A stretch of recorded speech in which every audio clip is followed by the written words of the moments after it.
Pour profiter davantage de cette vidéo, il est conseillé de faire une capture d'écran, répondre aux questions avant de voir la vidéo et s'il le faut, reprendre l'exercice après avoir visionné la vidéo. Alors, de quoi s'agit-il?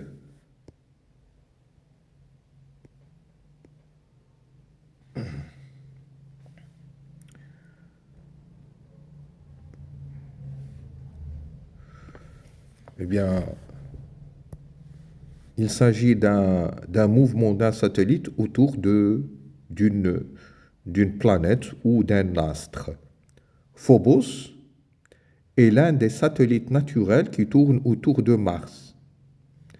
On donne la masse du Soleil, le rayon de Mars, la constante gravitationnelle G, la période de rotation de Mars autour du Soleil. On donne également l'intensité de pesanteur à la surface de la Terre. On considère que Mars et le Soleil ont une symétrie à répartition sphérique. Voilà, de quoi s'agit-il? Là, vous avez l'étoile Soleil, et là, vous avez Mars. Et autour de Mars, il y a des satellites naturels de Mars qui tournent autour. L'un de ces satellites, c'est ce qu'on appelle Phobos. Donc Phobos, c'est un satellite naturel qui tourne autour de Mars. Mais Mars, à son tour, ça tourne autour du Soleil. Donc là, vous avez deux mouvements. Le mouvement de Phobos autour de Mars et le mouvement de Mars autour du Soleil. C'est intéressant. Alors, dans un premier temps, détermination du rayon, dans un premier temps, détermination du rayon de la trajectoire de Mars et de sa vitesse. On considère que le mouvement de Mars, dont le référentiel héliocentrique est circulaire, sa vitesse est v et son rayon c'est r. Donc le fait que le mouvement est circulaire, ça c'est une donnée du problème. Dans un premier temps, on nous demande de représenter sur un schéma la force exercée par le Soleil sur Mars. Voilà, donc première question. La force exercée par le Soleil sur Mars, voir figure pour vous, où vous allez donc devoir reproduire la figure. Et sur cette figure, vous représentez alors la force exercée par le Soleil sur Mars. Le prolongement, ça doit passer par le Soleil.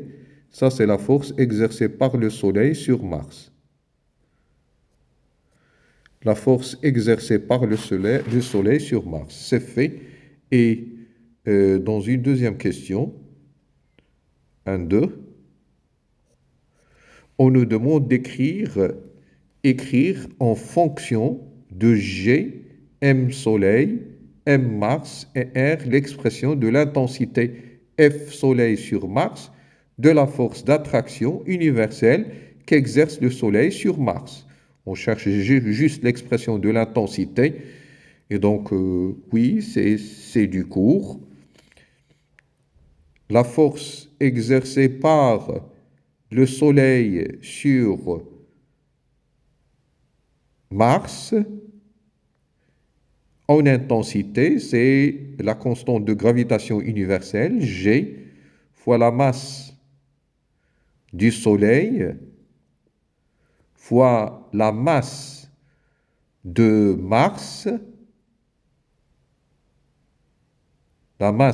Mars, sur le rayon au carré. C'est ça l'expression. Oui, donc 1,3. En appliquant la deuxième loi de Newton, montrer que le mouvement circulaire de Mars est uniforme. Bien sûr, on va travailler, il s'agit d'un mouvement circulaire, nous allons travailler dans le repère de Fresnel.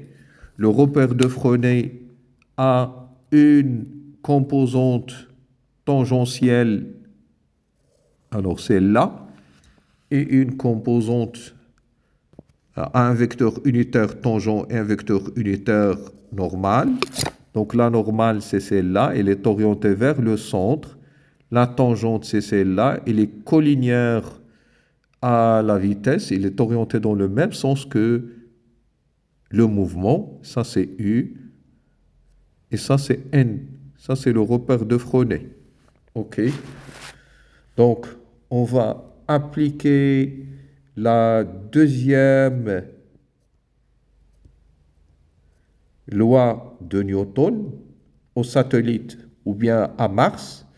La deuxième loi de Newton, en appliquant la deuxième loi de Newton, montre que le mouvement circulaire de Mars est uniforme.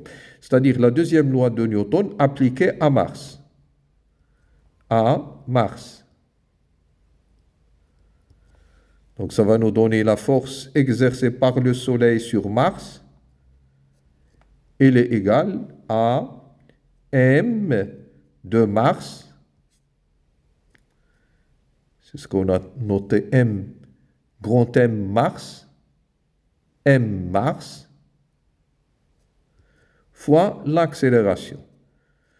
Alors, puisqu'il s'agit d'un mouvement circulaire, nous allons travailler sur montrer que le mouvement circulaire est uniforme. Nous allons donc travailler sur la tangente. Sur la tangente,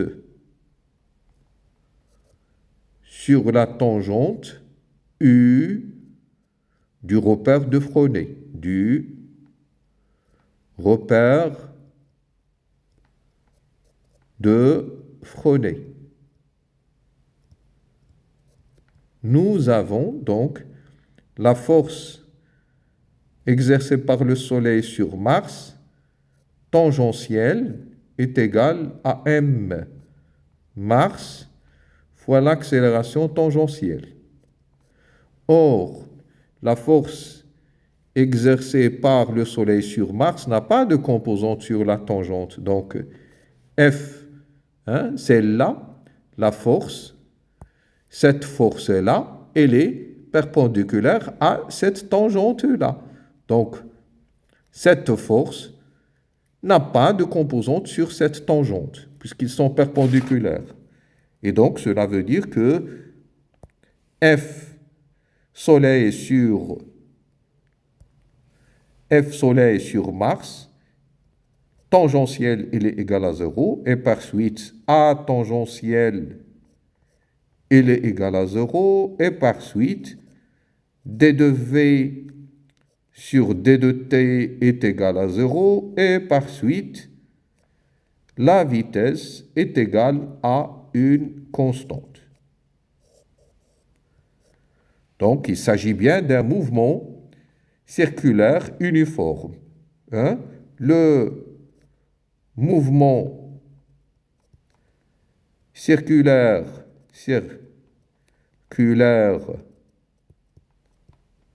de Mars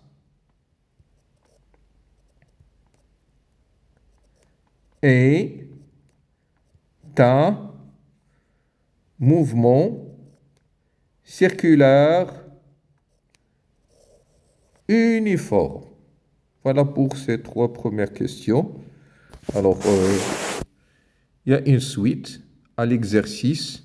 Montrer que la relation entre la période et le rayon, donc ça c'est la suite, montrer que la relation entre la période et le rayon est T au carré sur R à la puissance 3, avec R à la puissance 3, R c'est minuscule, c'est le rayon de la trajectoire de Mars autour du Soleil, il est égal à 4P au carré sur G, la constante de gravitation universelle, sur G, la masse du Soleil.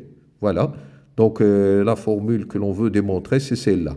Et que la valeur de R est égale, c'est-à-dire on va démontrer la formule et on va faire l'application numérique. Pour répondre à la question, on applique donc, on projette sur la normale,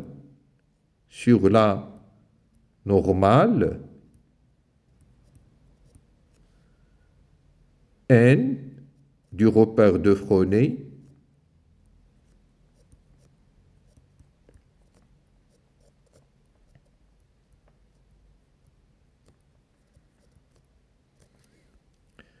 alors sur la normale n du repère de Fresnel, je vais bien sûr exploiter cette formule-là ainsi que la deuxième loi de Newton. Donc, si vous voulez la deuxième loi de Newton, on va la réécrire.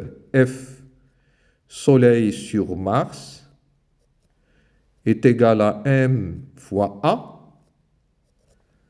Alors, celle-là, c'est en fait la masse de Mars. Donc, si je projette F Soleil sur Mars, normal est égal à la masse de Mars fois l'accélération normale. Or, la projection de F sur la normale, celle-là, eh bien c'est F, puisque la normale n et F, ils sont collinéaires, ils ont le même sens. Donc la projection de F sur la normale, c'est F Soleil sur Mars. Donc celle-là, ça va devenir F Soleil sur Mars, qui est égal à m Mars fois l'accélération normale. Eh bien, l'accélération normale, c'est v au carré sur r. Or, la force exercée par le Soleil sur Mars en intensité, c'est G, la masse du Soleil, fois la masse de Mars sur R au carré, qui est égal à la masse de Mars fois V au carré sur R. Donc, oui, je peux simplifier maintenant. Alors, les termes qui vont se simplifier, M Mars de part et d'autre, R de part et d'autre. Et donc, ce qui nous reste, c'est V au carré est égal à G, la masse du Soleil sur R. Bon, je garde celle-là à côté. Et pour retrouver la formule recherchée que voici, on va utiliser le fait que la vitesse, elle est égale à la distance, puisque la vitesse est constante, c'est la distance sur le temps nécessaire pour effectuer une révolution.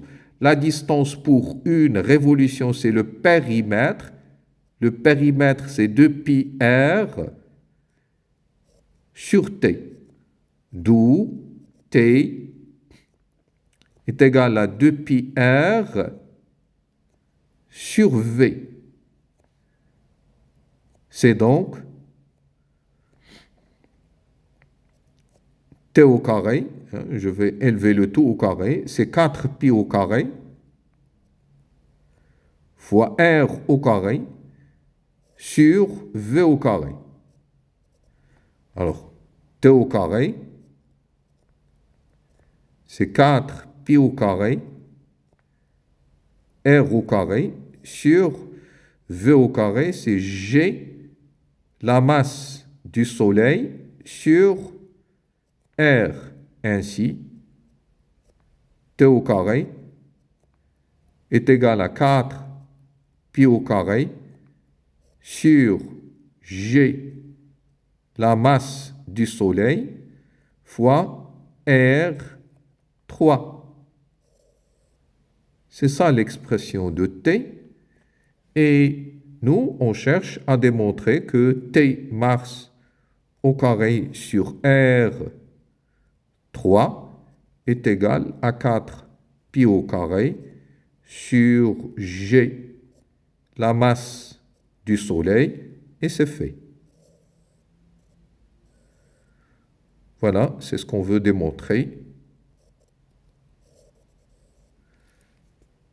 Et que la valeur de R est égale à une valeur numérique que l'on peut calculer. Donc, le reste, c'est juste calculatoire.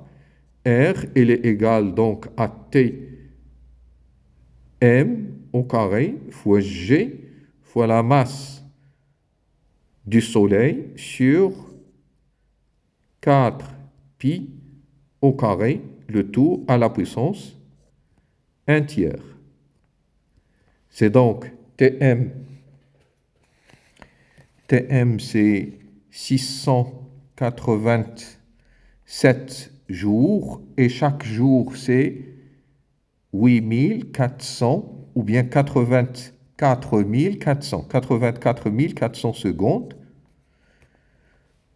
OK, tout ça au carré fois G 6,67 10 moins 11 fois la masse du Soleil, c'est 2 10 puissance 30,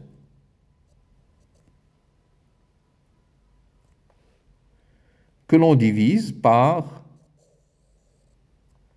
4 pi au carré, et tout ça élevé à la puissance 1 tiers.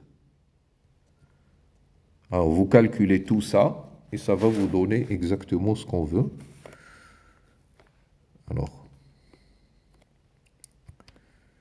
687 fois 84 400, je ferme les parenthèses, au carré, fois 6,67 10 moins 11 fois 2 10 puissance 30 divisé par 4 fois shift pi au carré égale puissance 1 sur 3. Bien, ça donne exactement la valeur recherchée. Plus exactement, c'est 2,248 fois 10 puissance 11 mètres. Et c'est ce qu'on veut. Voilà, trouver la valeur de V. Bien, la valeur de V, en fait, pour V, je peux utiliser la méthode qui me convient. La plus simple, c'est d'utiliser la formule qu'on a déjà trouvée avant. V est égal à G, la masse du Soleil, sur R racine carrée. Alors, G, c'est 6,67 10 moins 11 fois la masse du Soleil, c'est 2 fois 10 puissance 30 sur R. R, en fait, c'est ce qu'on a trouvé, c'est 2,25 fois 10 puissance 11. Et je prends la racine carrée de tout ça. Alors, la vitesse, racine carrée de 6,67 10 moins 11 fois 2 10 puissance 30 divisé par 2,25 10 puissance 11 égale eh bien 2,43 fois 10 puissance 4 mètres que j'encadre. C'est le résultat recherché. Alors, deux autres questions. Donc, la question qui va venir après, détermination de la masse de Mars et de l'intensité de pesanteur à sa surface. Donc, on cherche à déterminer la masse de Mars et on cherche à déterminer l'intensité de pesanteur. On considère que le satellite Phobos est en mouvement circulaire uniforme autour de Mars. À la distance z est égale à 6000 km de sa surface. La période de ce mouvement est Tp est égale à 460 minutes. En étudiant le mouvement de Phobos dans un référentiel dont l'origine est confondue avec le centre de Mars et qu'on suppose galiléen, alors première partie, première question, déterminer la masse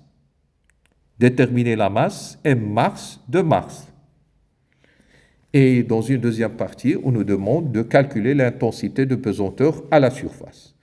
Alors, pour déterminer la masse de Mars, ça c'est la question de 1. Alors, de 1. Et exploitons les résultats qu'on a déjà trouvés avant. Alors, auparavant, nous avons étudié le mouvement de Mars autour du Soleil. Et on a trouvé que T Mars au carré sur R3, c'était 4 pi au carré sur G, la masse du Soleil. Alors maintenant, c'est Phobos autour de Mars. Phobos autour de Mars, T Phobos, à la place de T Mars au carré, sur le rayon de la trajectoire de Phobos, à la place de R, ça va devenir R Phobos, est égal à 4 pi au carré sur G. Au lieu de considérer la masse du Soleil, eh bien, je dois utiliser la masse de Mars cette fois-ci. Parce que auparavant, là, on doit utiliser, à ce niveau-là, on doit utiliser la masse de l'astre autour duquel se fait la rotation.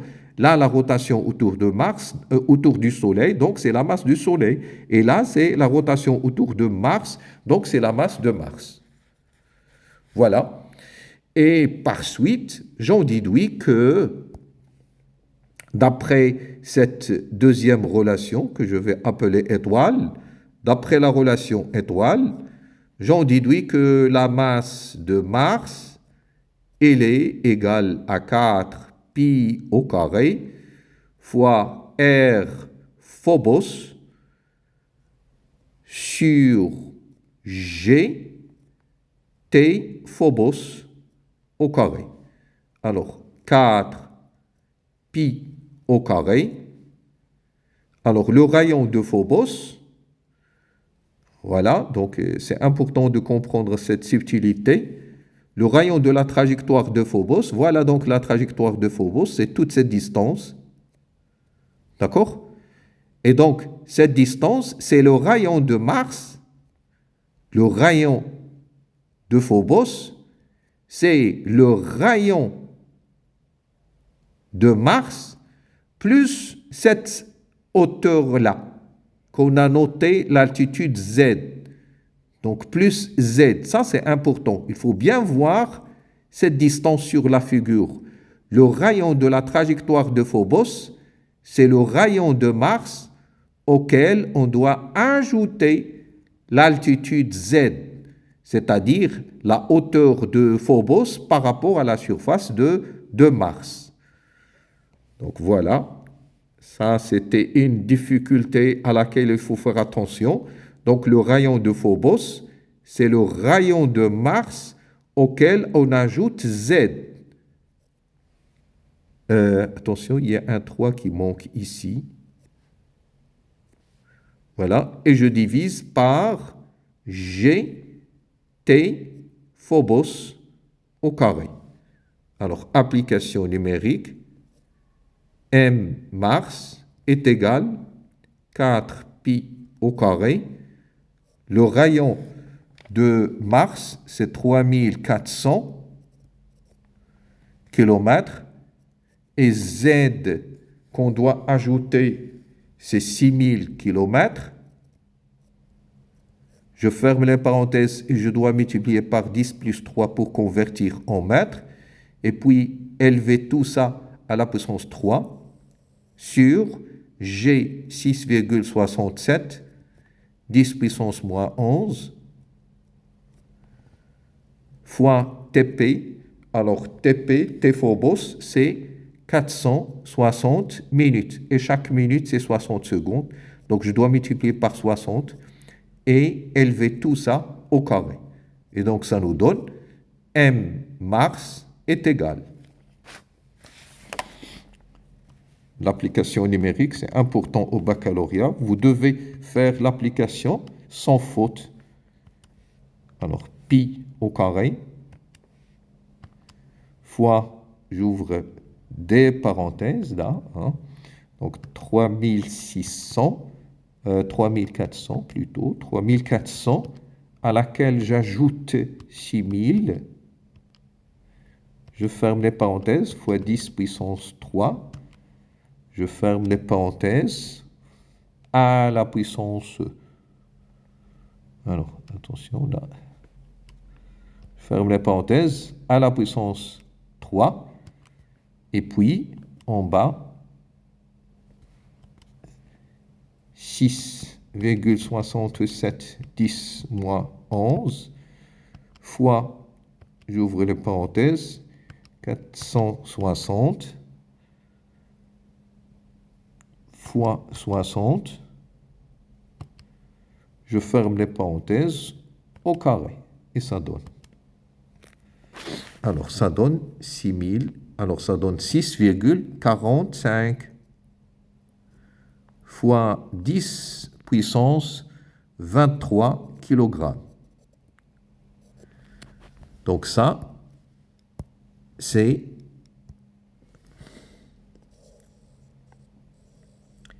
la masse de Mars. Alors, après avoir déterminé la masse de Mars, dans une autre question, on nous demande de déterminer l'intensité de pesanteur G0. Alors, G0 à la surface de Mars, ça c'est une formule du cours que l'on doit connaître et par cœur, c'est G, la masse de Mars, sur le rayon de Mars au carré.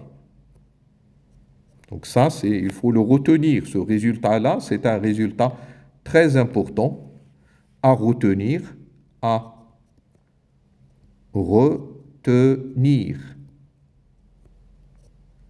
C'est un résultat de cours. Il faut le connaître.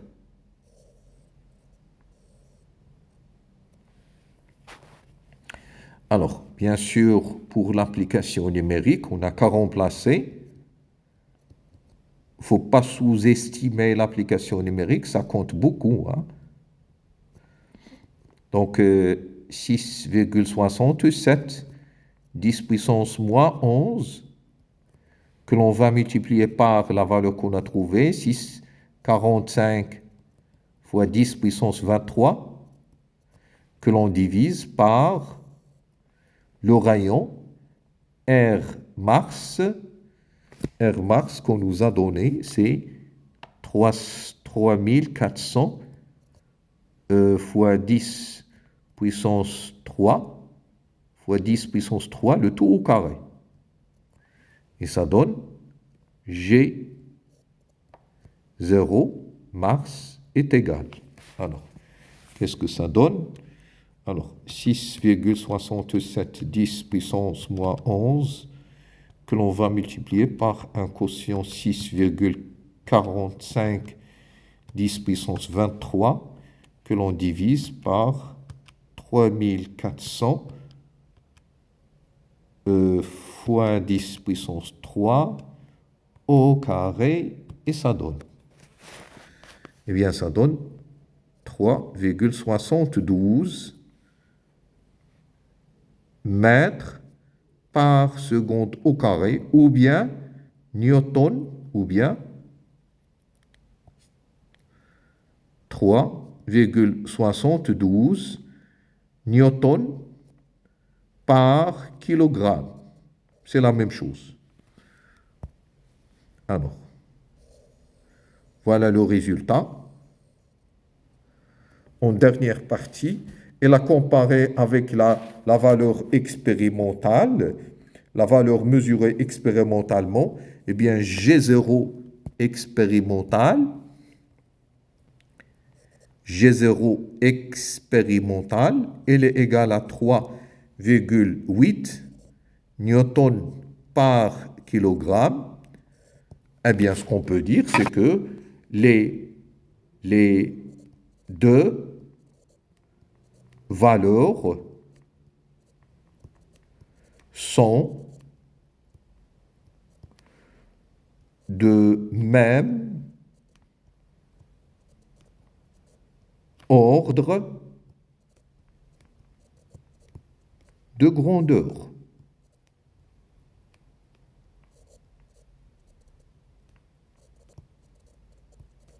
Voilà, c'est tout pour cette vidéo.